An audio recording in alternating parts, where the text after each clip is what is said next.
한번 따라 하실까요? 빚진 자의 신앙을 품으라. 빚진 자의 신앙을 품으라. 이런 제목으로 말씀의 은혜를 나누기를 원합니다.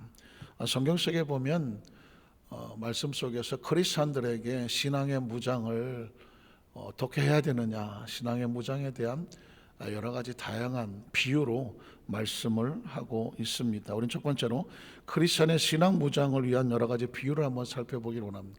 그런데 그 비유를 보면 공통점이 있습니다. 그냥 예수님께서 그냥 마구잡이로 늘어놓는 오다 가다가 눈에 보이는 대로 말하는 것이 아니라 예수님께서 말씀하시는 비유에는 일목요연하게 아주 정확하게 논지가 흐르는 공통점이 있다는 것이죠. 첫 번째 비유가 뭘까요? 요한복음 15장 1절로 4절에 보면 포도나무와 가지 비유입니다. 사실 이야기는 포도원 이야기가 아니죠.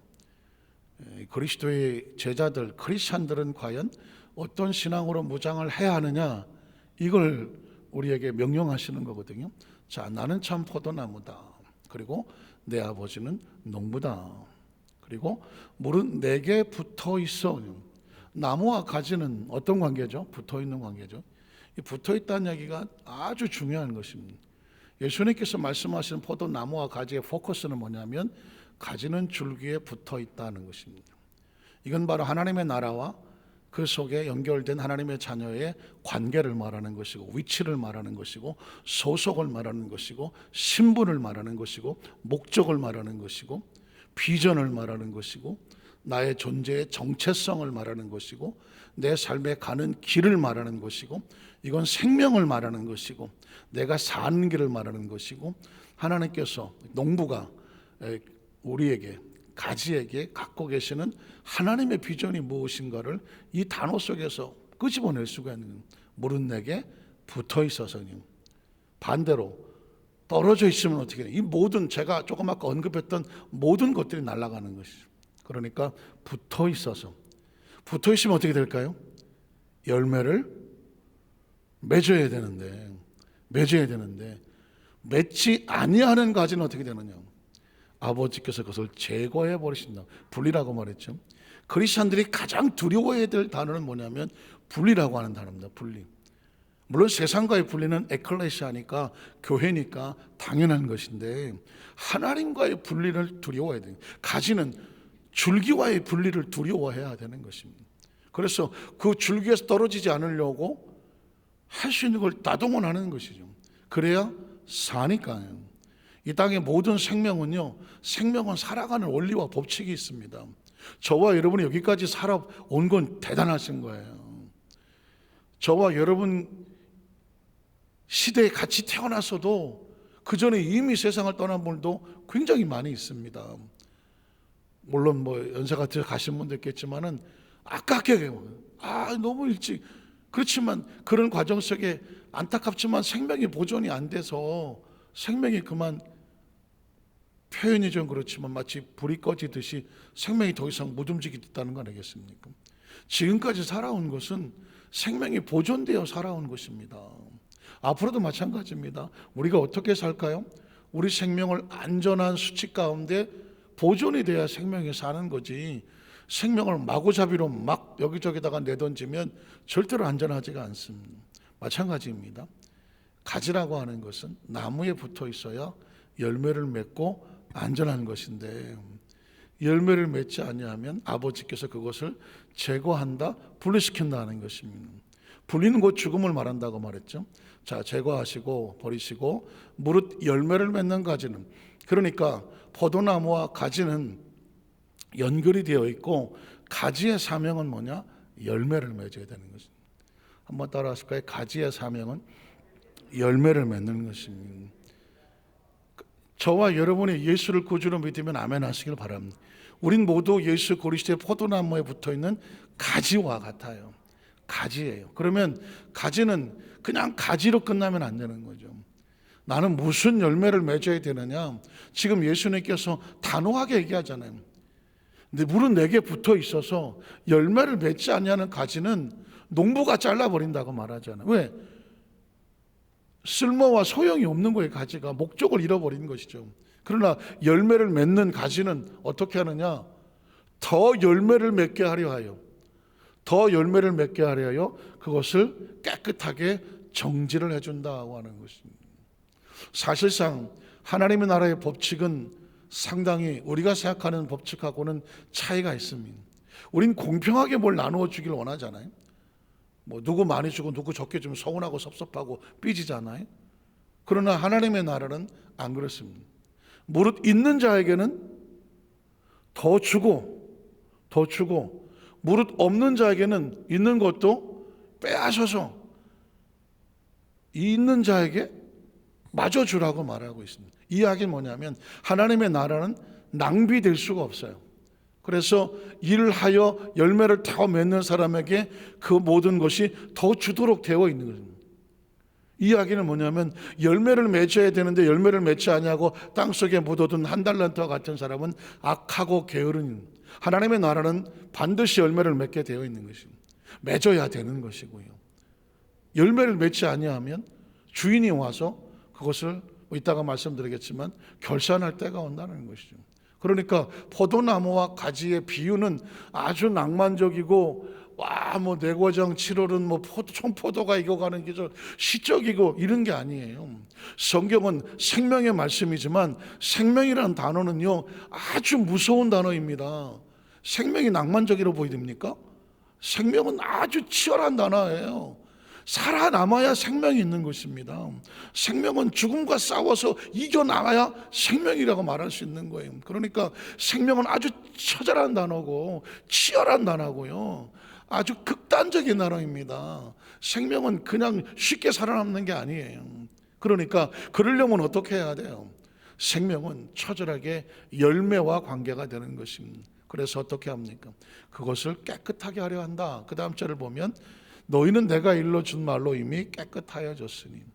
예수님을 구주로 믿으시면 아멘 하시기 바랍니다. 저와 여러분의 의식과 사고 속에서 계속 마귀의 참소와 정죄를 받죠. 야, 너 세상에서 그거 하던 놈이야. 네가 그거 하겠어?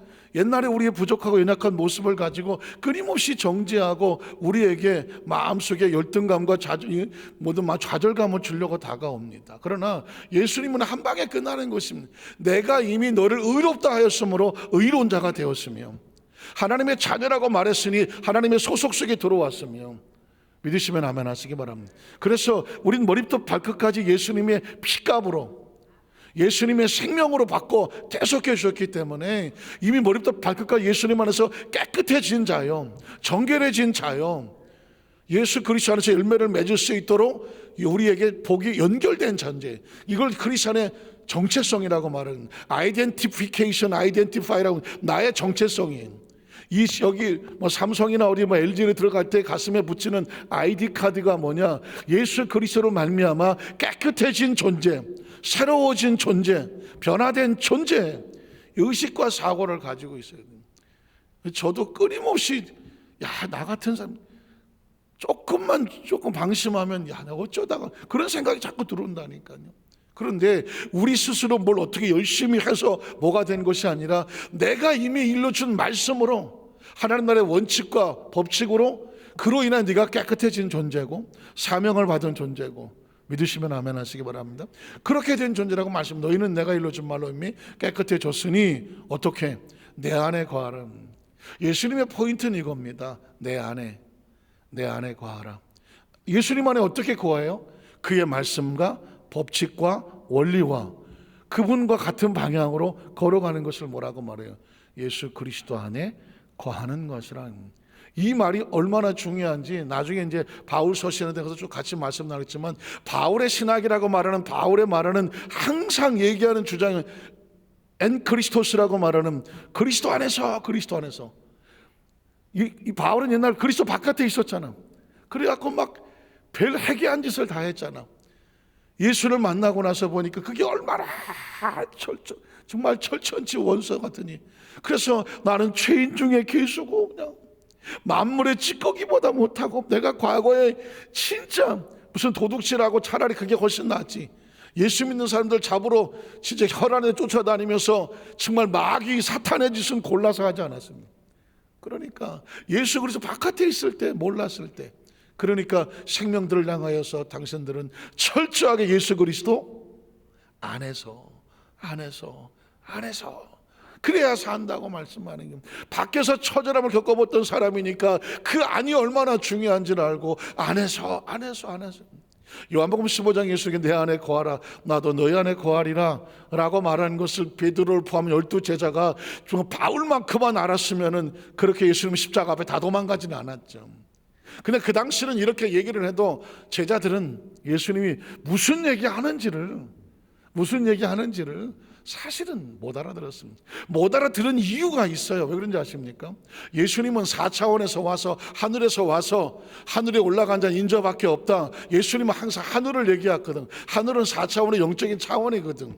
그러니 이 4차원에 가려면 4차원에 눈을 떠야 되고 의식을 가져야 되고 신앙이 생겨야 되는데 제자들은 예수님 말씀하는 걸 랍비 정도라 랍비 아주 좋은 말씀 율법의 해석자 정도로 하니까 교훈이나 얻으려고 하고 감동이나 얻으려고 지식이나 얻으려고 해서 그래서 그거 가지고 예수님 이렇게 말씀해서 그 카리큘럼으로 먹고 살려고 했었던 제자들이니 예수님이 말씀하시는 하늘의 이야기 내가 노트병같이 달려야 되리니 그래야 구원을 받을 길이 생길 거니 이런 얘기를 하면 도무지 못 알아듣는 거죠. 내가 때가 되면 고난을 당할 것이고 내가 죽을 것이라고 말하니 아주 천지발색을 하는 것 아니겠습니까? 그래서 여러분 이 3차원의 신앙과 4차원 신앙을 갈라낼 줄을 알고 거기서 있어서 우리 순복음의 4차원의 영성까지 들어가서 그 영성까지 발견하고 그리고 그걸 우리의 삶 속에서 적용하면 그래야 성경이 보여요. 성경은 4차원의 신앙에 눈이 뜨지 않냐면 절대로 성경이 보이지를 않습니다. 저도 이때까지 그전까지 설교를 주면서 얼마나 많은 책을 봤겠습니까? 그런데 이 4차원의 개념이 없는 책들은 누가 써놨어도 써보면 다 답답한 이야기들이 왜 하늘 이상의 이야기를 하지를 않아요. 적어도 성경에 대해서 얘기하려면 하늘을 바라보고 하늘을 체험하고 하늘을 경험하고 하늘의 차원을 이해하고 난 다음에 하늘에 눈을 떠야 성경이 보이지. 성경은 저자가 사람이 아니잖아요. 성령의 감동하심으로 성령이 썼으니 성령이 써놓은 글을 사람이 보려면 사람의 지식으로 보입니까? 안 보입니다. 성령의 감동을 받아야 되는데 성령의 감동은 3차원이 아니라 4차원이거든요. 그러니까 4차원의 신앙이란 개념이 없으면 성경이란 말 해석도 안 되고 무슨 원어를 풀고 무슨 그 당시 풍습이 어쩌고 배경이 어떻고 지리가 어떻고 문화가 어쩌고 역사가 어떻고 다 늘어나 봤자 그건 3차원의 이야기거든. 예수님이 3차원 얘기하려면 하늘에서 내려올 일이 없는 것이죠. 하늘에서 와서 하늘에서 올라간 자 인자밖에 없고 너희가 지금은 내가 하는 말을 무슨 말인지 모르겠으나 내가 하나님께로 가면 성령이 와서 이제 내가 너에게 말한 모든 것을 깨닫게 하겠다. 성령은 3차원이 아니라 4차원이거든요. 그러니까 성경을 수천 번을 읽는 것은 좋은 것이나 성경을 3차원으로 수천 번을 읽으면 지식이 돼버리죠. 그러나 4차원의 신앙을 가지고 4차원의 관점을 가지고 성경을 봐야 단어 한 구절 속에서도 하나님의 세계가 보이는 거지. 또 4차원이 나와갖고 사실 따로 광고를 하겠습니다만은 제 마음에 품었던 이거를 4차원적인 관점에서 성경을 해석해내야 되고요. 어떻게 들릴지 모르지만 성경은 주석도 성경을 4차원적인 관점에서 주석을 새로 해야 합니다. 제가 보는 관점에서는 그렇습니다. 수도 없이 주석책을 보지만 아무리 유명한 사람이 써놓은 주석책이라고 붙지만 거기에 다 그 문장 해석해 놓은 것이고 헬라어가 어쩌고 히브리어가 어쩌고 그리고 그 당시에 배경이 어쩌고 다 그런 얘기거든요. 그럼 그 다 3차원적인 얘기예요. 그러면 그 성경 속에 담겨져 있는 하나님의 하나님의 모습, 하나님의 관점과 그리고 그 관점 속에서 우리에게 보여준 4차원의 세계는 어떤 것인가? 왜? 봐야 알잖아. 하늘의 세계를 봐야 알 거 아니겠습니까? 4차원의 세계에서는 이 세상에서는 안 보이는 거예요. 성경이 들어가야만 보이는 거예요. 4차원의 세계는 성경이 들어가야 보이는 것이거든요. 그래서 성경이 들어가면 3차원과 4차원이 보여요. 3차원과 4차원을 일단 분리를 해야 돼요. 그래서 우리가 익숙한 3차원의 세계는 이런데 익숙하지 않은 4차원의 세계가 있구나. 그러면 여기서 4차원의 세계를 계속 배워나가다가 보면 하나님이 보여주는 4차원의 세계가 보이죠. 그리고 이제 우리 순복음의 4차원의 영성은 뭐냐? 3차원과 4차원이 통할 수 있는 영향을 미치고 역사할 수 있는 네 가지의 통로가 있는데 그게 4차원의 영성인 거예요. 우리 천복음 신학에서 4차원의 영성을 먼저 배웠기 때문에 영성은 알겠는데 4차원의 백그라운드라든가 그 신앙적인 관점이 안 되니까 영성은 기능과 같은 거예요. 기능.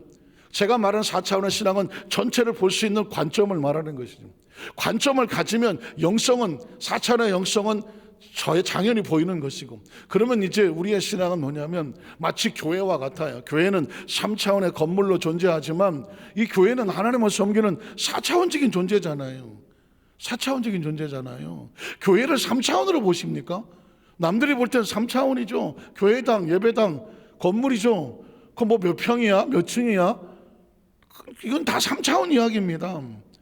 교회는 목적이 뭐냐면 3차원이 아니거든요. 예배가 있는 곳이죠. 찬양 있고 기도가 있고 하나님 앞에다 하나님께서 하나님의 공동체들이 모여서 신앙을 지켜나가고 그리고 선교하고 전도해 나가는 하나님의 나라가 뻗어나가는 하나님의 나라의 지역센터와 같은 것이죠. 그러면 뭐예요? 4차원적인 것이죠. 이걸 해석이 안 되면 크리스찬 자신도 내가 지금 예수를 믿지만 나라고 하는 나는 누군가? 내가 누구예요? 크리스찬이 뭐예요? 교인인가요? 신도인가요? 우리 어느 교회 다녀? 우리. 이건 그냥 눈에 보이는 3차원적인 세상의 사람들 구별해서 교인이야, 성도야, 신자야, 어느 교회 다녀 말하는 거지만 하나님 나라의 관점에서 바라보면 우리는 세상에서 나와서 분리되어 하나님의 말씀 따라 사는 거룩한 공동체, 에클레시아라고 말하는 그게 교회인 거예요. 믿으십니까? 그게 보여져야 되는 거예요. 그래서 제가 이제 다음 주 목요일부터 따로 시간을 좀 내서 4차원의 그 관점으로 본 성경 해석 해갖고 이제 특강을 해나가려고 해요. 수예배는 그대로 하고 혹시 이런 관점에서 관심이 있고 또 이런 관점에 대해서 알기를 원하고 그러신 분들이 있으시면 목요일 현재 10시 반 정도 매주 목요일 오전에 10시 반 이건 유튜브로 동시간으로 나갈 수가 없어요. 이거는 블락을 시켜서 제가 나갈 수 없는 사정은 나중에 말씀드리겠지만은 현장에서만 볼 수가 있어요. 그래서 제가 마음의 소원이 제 궁극적인 물론 더 하고 싶은 것들이 많이 있지만 궁극적인 정말 급한 소원 중에 하나가 뭐냐면 이렇게 성경을 해석해 나가야 돼요. 그렇게 해서 예를 들어서 창세기가 만약 끝난다. 그러면 그게 모여지면 4차원의 영성의 관점, 4차원의 관점으로 본 성경 창세기 주석이 되는 거예요. 주석은 그렇게 만들어지는 거죠. 그거를 모아서 노트화하면 최소한 주석이 아니더라도 설교 노트가 강의 해석로 성경 스타디 연구가 되는 거예요. 그게 만약에 쭉쭉쭉쭉 이어져 나간다고 보십시오. 그러면 그게 주석이 되는 거예요. 저는 그런 주석을 하나 남겨서 나중에 우리 믿음의 후배들, 성도들은 두말할 것도 없고 신학을 하는 후배들 또는 다음 사역자들에게 그런 주석이 하나 정도 순복음에서 나와야 되지 않겠습니까? 설교를 얘기하는 게 아니라 전 설교하지 않습니다. 목요일 날은 성경을 그냥 분석을 해버릴 거예요. 큰 타입 3차원과 4차원을 분해해 버릴 것이고 그 분해하는 과정 속에 4차원의 세계를 3차원은 익숙하니까 분리시켜야 우리 성도들이 어떤 눈을 가지게 되냐면 어떤 상황 속에서도 이건 3차원이고 이건 4차원이구나. 4차원이라 도대체 뭐야 4차원이라는 것이 성경 속에 숨겨져 있는 걸 끄집어내서 여러분에게 펼쳐주면 나중에 거기서 자꾸 보다가 보면 이 4차원의 세계는 하나님의 세계, 성령의 세계, 능력의 세계, 믿음의 세계, 그리고 우리가 이 땅을 떠났을 때 우리가 가야 할 하나님의 나라의 세계 아주 익숙하게. 왜? 육신을 벗어주면 우리는 더 이상 3차원이 필요 없어요. 천국은 3차원이 필요 없는 것입니다. 사실은 예수 믿고 천국 가고 이 땅의 삶을 마치고 육체를 벗고 하나님의 나라에 대해 갈 사람들인데 하나님의 나라의 4차원에 대해서 아는 게 뭐 있어? 아는 게 뭐가 있어? 그렇잖아요. 그러니까 천국을 가려면 천국은 철저하게 4차원에서 시간과 공간을 초월하는 세대거든. 그러면 시간과 공간에 철저하게 묶여있는 육체를 가진 저와 여러분이 시공간을 초월하는 것이라고 하면 그저 만화나 영화나 공상이나 무협지나 이런 신화나 전설이나 그런 걸로 그런가 봐 하고 그건 현실이 아니야 라고 그걸 자꾸 무시하게 되거나 아니면 근접을 못 하잖아요. 그러나 성경을 펼치면 창세기부터 계시록까지 창세기란 말도 그렇고 계시록이란 말 자체도 4차원적인 언어잖아요. 그래서 여기를 그냥 뚫어서 우리가 가야 할 미래의 천국에 대한 것을 성경 속에서 발견해 놓는 것이죠. 4차원을 건드리면 안 되는데 예. 저는 제가 이걸 하면 창세부터 계시록까지 그냥 여러분하고 밥 안 먹고 앉아서 하자고 하면 지금이라도 당장 창세기 펴놓고 1장부터 쭉 내려가자고 하면 그냥 한 절 한 절부터 지금이라도 가능해요. 왜냐하면 관점을 아니까. 관점을 알면 성경 어디를 펼치더라도 어느 장을 펼치더라도 3차원 4차원을 갈라놓고 거기에 순복음에서 말씀한 조 목사님 영성은 어떤 것인지 바로 전개가 될 것이고, 그러면 이제 우리 신앙적으로 삶 속에서 내가 믿는, 내가 그동안 궁금해했던 하나님과 우리의 관계, 말씀과 관계, 선교, 전도, 이런 거 그냥 우리 신앙생활이 정리가 되고, 그러면 뭐가 돼요? 이 땅에서 육신적으로는, 지식적으로는 어떻게 살아야 되며, 그리고 영적은 어떻게 준비하고 살아야 되느냐. 여러분 적어도 지금 제가 이렇게 얘기하는 것을 조심스럽지만 들어본 적은 없으셨을 거예요. 왜냐하면 이건 이 세계에 대한 관점을 보여지지 않으면, 그래서 제가 이걸 남겨야 돼. 책으로 남겨야 돼. 하다못해 강의라도 남겨야 되는데 그걸 정리해서 써서 그게 나와서 전 분명히 얘기합니다. 그렇게 되면 그게 주석이 될 수가 있습니다. 누군가는 그렇게 창세부터 계시록까지를 얼마나 시간이 걸릴지는 모르겠지만 해놔야 되지 않겠습니까? 왜냐하면 너무 귀한 거예요. 제가 사실은 수십 년, 2004년 정도면 수십 년인가? 15년, 16년 그 가슴에 매여갖고 이걸 말씀으로만 하지 이걸 어떻게 하고 싶은 마음이 견딜 수가 없는데, 지금 하나님께서 정말 때가 됐는지 모르지만 자꾸 이렇게 몰아갖고 지금 하게 만드는 코너로 몰고 있어요. 그래서 제가 어쩔 수 없이 지금 코너에 몰려갖고 다음 주 목요일, 하나님 앞에 더 이상 미루지를 못해서 다음 주 목요일부터 지금 오전에 일단 구두주로만, 문서로는 제가 광고를 안 할 것이고요. 이번 주하고 오늘하고 이번 주일날하고 구두로만 광고를 하고, 다음 주 목요일부터 오시는 인원은 제한 없이 어쨌든 적게 오시든 상관없이 어쨌든 이 자리에서 한번 펼쳐 나가려고 합니다. 개인적으로 욕심 같은 일주일에 2번 정도 했으면 좋겠는데 시간적으로 가능할지는 모르겠고요. 어쨌든 간에 목요일로 한번 시작을 해보려고 해요. 해서 한번 발동만 걸리면 매주 하나씩 이렇게 맞춰 나가다가 보면 이제 한 주에 한 장씩 정말 한 장도 보니까 너무 많더라고요. 아까 제가 앉아서 한 3장 4장을 한번 해봤더니 이건 한두 끝도 없더라고요. 그렇지만 어떻게 하겠어요? 주어진 1시간 내에 한 장 정도를 가지고 중요한 것만 뽑아갖고 중얼수만 가지고 이렇게 해나가고 해보면 제 생각에는 몇 년이 걸리더라도 성경이 1156장 이렇게 되니까 3년 4년 안에 매일 해야 그렇게 되는구나. 어쨌든 간에 어떻게든지 그렇게 해서 나가서서 하나씩 만들어 보려고 하니까, 저와 여러분이 예수를 믿고 하나님의 자녀가 돼서 성경을 펼쳐보니 뭐야 이거, 아는 사람은 다 아는 것 같지만 또 모르는 사람들은 앞만 봐도 모르는. 왜냐하면 성경 자체가 성령의 감동으로 쓴 3차원과 4차원을 뒤섞어 놓은 거기 때문에요. 뒤섞어 놓았기 때문에 성도들도 신앙생활을 그렇게 3차원과 4차원이 뒤섞여서 하루는 천국 살다가 한 주는 땅에 살다가 하고, 죄송한 표현이지만 설교 말씀을 전하시고 가르치시는 분들도 들다 보면 이 땅에 얘기했다가 하늘 얘기했다가 왔다 갔다 하는 구분이 안 되는 거예요.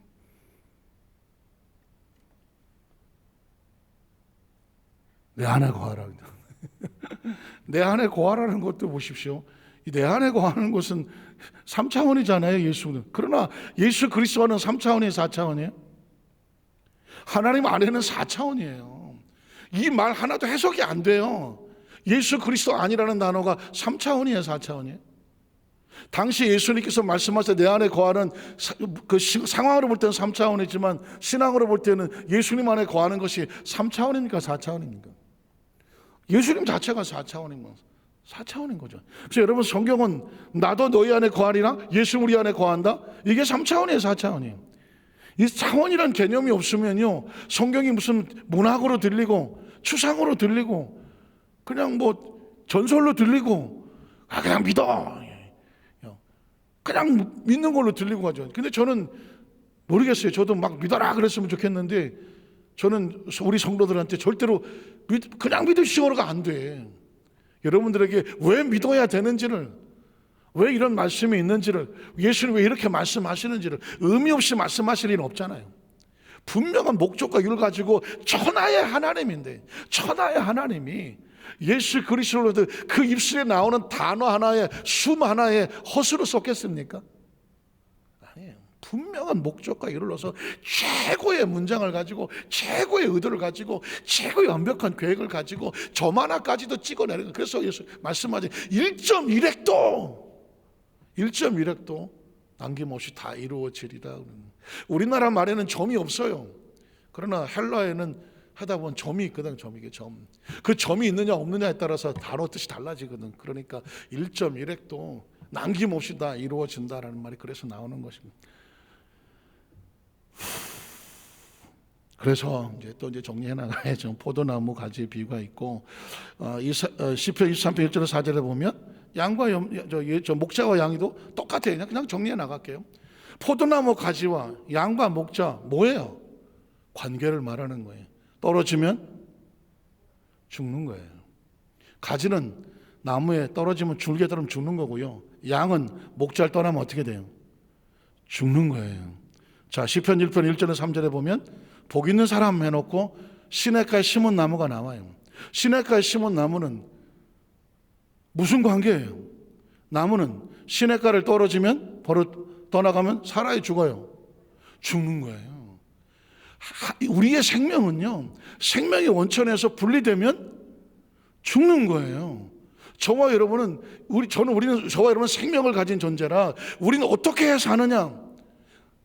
나무에 붙어야 되고, 목자에 붙어야 되고, 그리고 시냇가에 붙어야 되는 거예요. 이게 생명의 원칙이에요. 그러면서 마태복음 25장에 보면 세 가지 비유가, 여러분 계속 잊어버리지 말라고 리마인드 하는 거예요.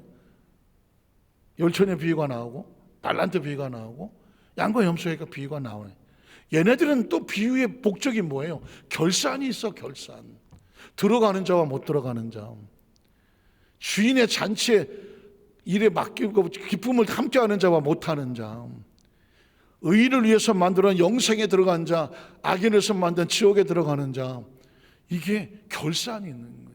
지금 저와 여러분이 이 땅에서 신앙이란 뭐냐? 하나님 안에서 열매 맺는 삶을 살고, 먼 훗날 우리의 죽음은 결산이에요. 죽음은 딴 게 아니에요. 결산이에요. 그 결산 앞에 왔을 때 열매를 맺었느냐 안 맺었느냐. 그러니까 제가 서두에 말씀을 드렸잖아요. 먼 훗날 우리가 이제 임종을 앞뒀다고 생각해 보세요. 임종을 앞뒀어요. 이 땅에서는 더 이상 할 게 없어요. 그러면 아마 그 짧은 시간 안에 머리에 엄청난 지나온 생애가 지나갈 거예요. 우리 성도들은 한 150살 살았다고 치고 150년이 0.5초 사이에 지나갈 거예요. 그러면 그 150년이라고 하는 엄청난 시간, 엄청난 사건들 딱 둘 중에 하나예요. 나를 위해서 썼던 시간과 하나님의 나라 속에 설렸던 시간, 두 가지만 남아요. 나를 위해서 썼던 시간은 의미가 하나도 없는 거예요. 의미가 없는 거예요. 하나님의 나라 속에는 하나님의 나라를 위해서 썼던 열매로 가는 거예요. 그래서 예배가 열매인 거예요. 기도가 열매인 거예요. 선교와 전도와 여러분이 하시는 땀 흘려 수고하는 하나님 나라에서 어쨌든 애썼던 모든 것들을 뭐라고 말하느냐? 열매라고 하는 것입니다. 그리고 하나님의 나라는 열매로 가는 거예요. 자, 이게 무장이 되면 오늘 본문으로 바로 들어가겠습니다. 본문에 보면 이 은혜를 입었으면 다음으로 저절로 나오는 단어가 뭐냐? 아, 내가 빚진 자구나. 빚진 자구나. 한번 따라, 빚진 자. 로마서 1장 13절에 보면 형제들아, 내가 여러 번 너에게 가고자 한 것을 너희가 모르길 원하지 않는다. 왜 바울은 이렇게 자기가 지금 재판을 받으러 로마에 가서 수감자 신분이고 정말 언제 죽을지 모르는 이런 신분인데도 불구하고 바울은 지금 자기가 무슨 어떤 신분인지, 언제 죽을지, 어떤 수치를 당하고 있는지 이런 데 관심이 없어요. 바울의 관심은 뭐냐면, 내가 살아있는 동안 어떻게든지 저 로마에 가서 저 하나님을 잘 믿고 있다고 소문이 나는 그 로마 교회와 성도들에게 내가 만난 예수 그리스도 이 복음을 좀 전해줘야 되겠다, 이거밖에 없어. 그래서 여러 번 가고자 했는데 길이 막혔어. 그렇지만 내가 포기하지 않아. 아직 나에게 시간이 있고, 아직 나에게 사명이 있고, 하나님이 살려주시면 내가 할 건 뭐냐면 어떻게든지 갈 거야. 내가 가고자 한다는 이 마음을 잃어버리지 말아 달라는 거예요. 이 이야기 뭐냐? 내가 그토록 열심히 하고자 하는 것이 뭐냐면 내 배후에 하나님이 그 영혼들을 살리고 복음을 전하게 하려고 하는 하나님의 열정이 나를 통하여 너희에게 연결되고 있다는 것을 잊어버리지 마라. 모르기를 원하지 아니하노니 이는 너희 중에서도 다른 이방인 중에서와 같이 열매를 맺게 하라는 것입니다. 교회면, 로마 교인이면 그리스도 예수 안에서 열매를 맺게 해야 되거든요. 사랑하는 성도 여러분, 저와 여러분의 인생에 요절이 돼야 되는데, 저와 여러분이 열매 맺는 것은 당연한 것이고, 저와 여러분을 통해서 아직 하나님을 알지 못하거나 어린 심령들이 저와 여러분을 통해서 열매 맺는 역사가 있기를 주님의 이름으로 축원합니다. 이제부터는 어떻게 살아야 되냐면, 나를 만나는 나를 통하여서 그 제3의 그 다른 영혼이 나를 통하여 그 사람의 영향을 미쳐서 그 사람이 복음을 얻고 복음대로 살고 열매를 맺게 하여 주시옵소서. 내가 열매 맺는 건 당연하고 나를 통한 또 다른 열매가 있게 하여 주시옵소서. 이게 지금 바울이 우리에게 도전하고 있는 것입니다.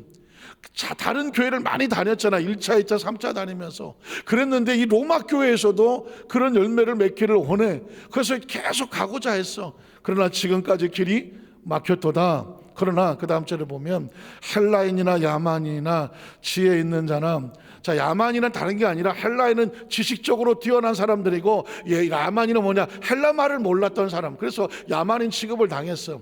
그러나 헬라인이든 헬라 말을 모르든 지혜가 있든 지혜가 없든 그게 중요한 게 아니에요. 바울은 말하기를 내가 예수 그리스도를 말미암아 죽을 수밖에 없는 존재가 예수님이 나를 값없이 이방인의 그릇으로 나를 세워줬어. 내가 받은 은혜가 이걸 어떻게 갚고, 그래서 나로 인하여 다른 사람에게, 다른 세상 사람에게 열매를 맺게 하기 위해서 나는 그리스도의 빚을 진 자야. 이게 바울을 이끌고 있는 빚진 자 신앙인 것입니다. 빚이 있다고 생각하지 않으면 빚은 어떻게 해야 돼요? 갚아야죠. 그러니까 자기 형편과 처지나 이런 거 생각하지 아니하고 빚을 갚는다는 심령으로 복음을 전하러 가는 거예요. 만에 하나 내가 시간이 좀 나면, 내가 좀 여유가 있으면 그때 한번 들러볼게, 이런 사람은 언제 갈지 몰라요. 근데 내가 그 사람한테 빚을 졌어. 갚아야 돼.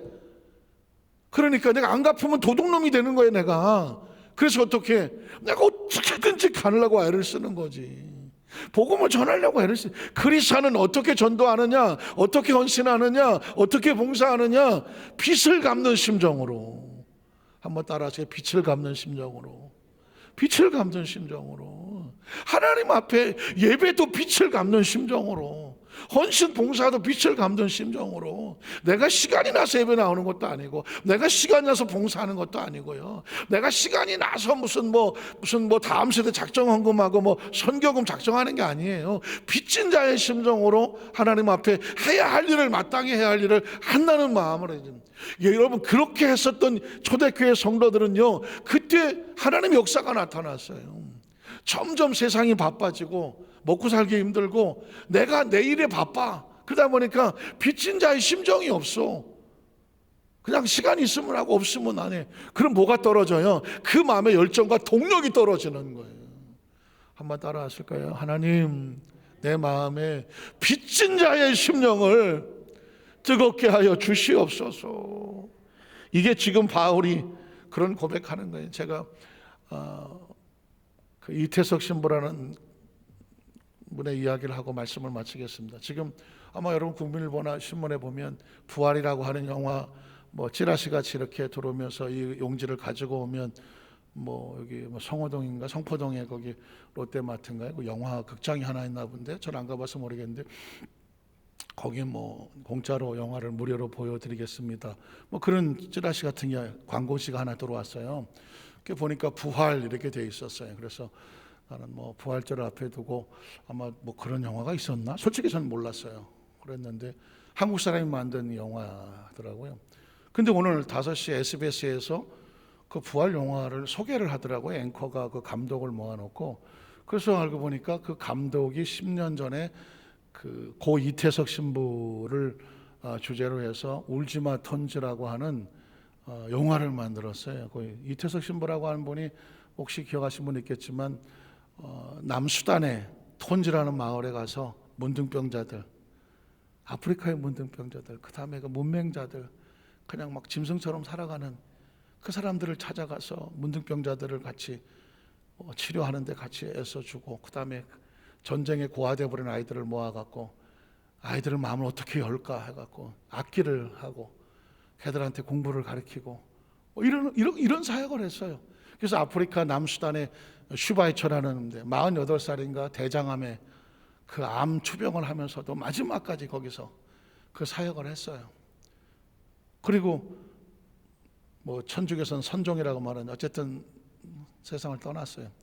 그때 그냥 그 지역의 아프리카 사람들이 대성통곡을 하고 울고불고 난리가 나고 그 일대기를 한 것을 갖다가 울지마 턴주 해갖고 10년 전에 영화를 만들었는데, 그 이후에 이제 감독이 이제 PD 하던 분이 감독이 고 이태석 신부 뭐 무슨 재단 이사장 하는 분인데 10년이 어떻게 변했나 하는데, 그 이태석 신부라고 하는 분이 그 가르쳤던 그때 당시 10몇 살짜리 어린아이들, 그 어린아이들을 했던 아이들이 10년이 지났어.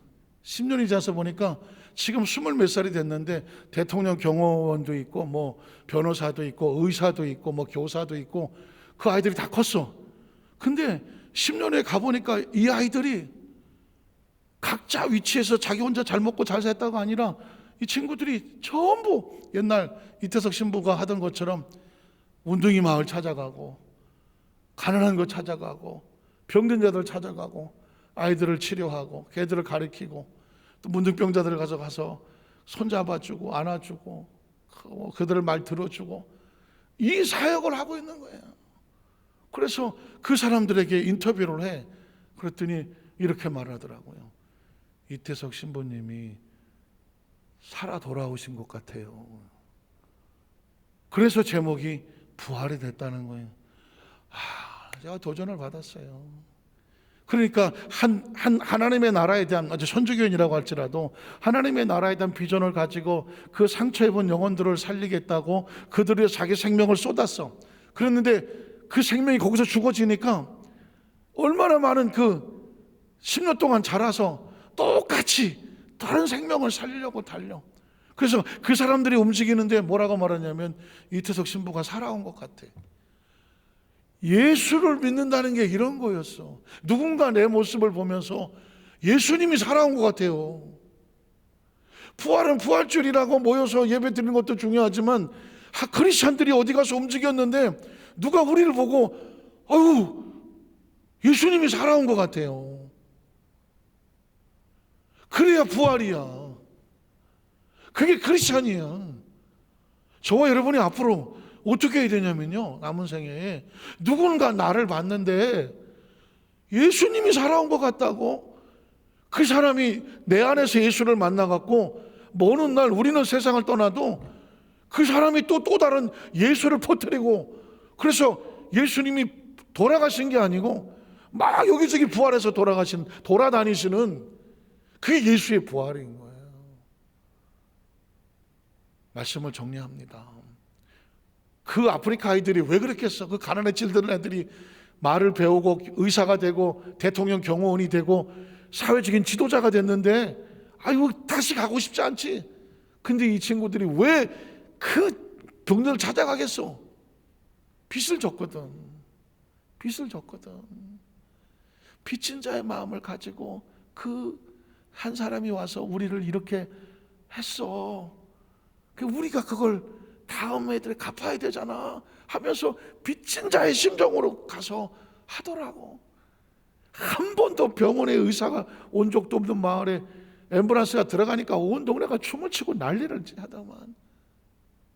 사랑하는 성도 여러분, 오늘 이 밤에 오늘 말씀을 가슴에 생각하며 바울이 나는 빚진 자예요 라고 말했던 것처럼 저와 여러분이 신앙은 각자예요.